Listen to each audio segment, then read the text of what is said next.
Some chaps gets the fat, and some gets the lean as they go through the journey of life.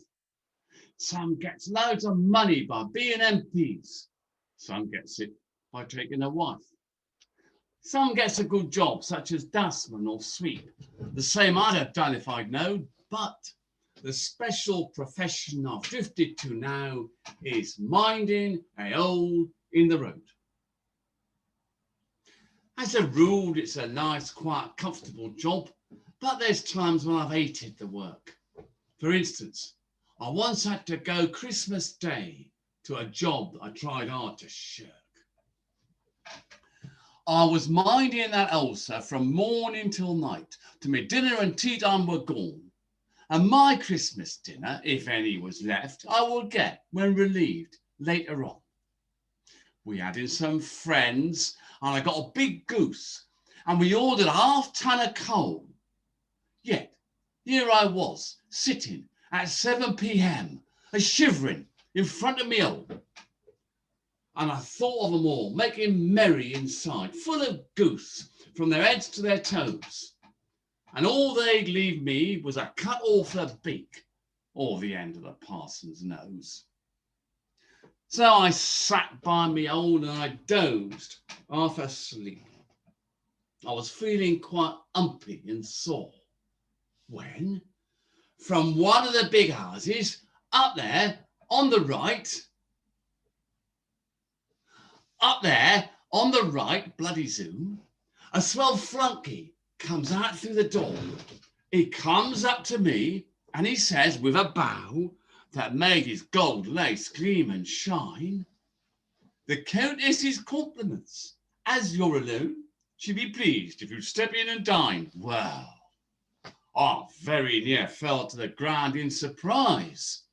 It wasn't a safe thing to do. What if thieves came and stole a great pile of them stones, or hopped off with a drain pipe or two?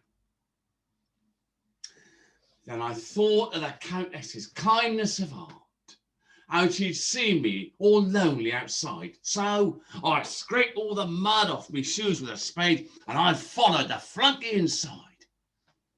And there was the Countess, all merry and bright, with diamonds and jewels all aglow, in a silk dress that must have cost nigh 20 quid. But there wasn't much of it, you know. Her husband, the Viscount, was there by her side, and the waiters rushed round in a tiz. And in just a moment, I was sitting with them, a-heating and shifting the fizz. The Viscount, he drank to my jolly good health, as he took from his wine glass a pull. I only just smiled. I couldn't say much, because my mouth, like me heart, was too full.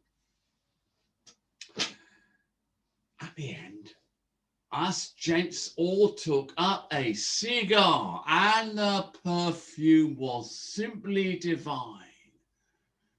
Well, by the bands that was on them, I guarantee they must have cost 4p a time. And the ladies, they starts to play Kiss in the Ring. And the Countess enjoyed the game too. When she got to the middle, she looked straight at me and said, "Mr. Nobbs, I will have you." Well, I didn't know which was me head or me heels. It was like being in fairyland. But I threw down my smoke and I wiped my moustache just like that, with the back of my hand. She put up her lips, looking saucy and sweet, and I blushed as towards her I stole. I leant forward, and then I woke up just in time, or I might have fallen clean down the hill.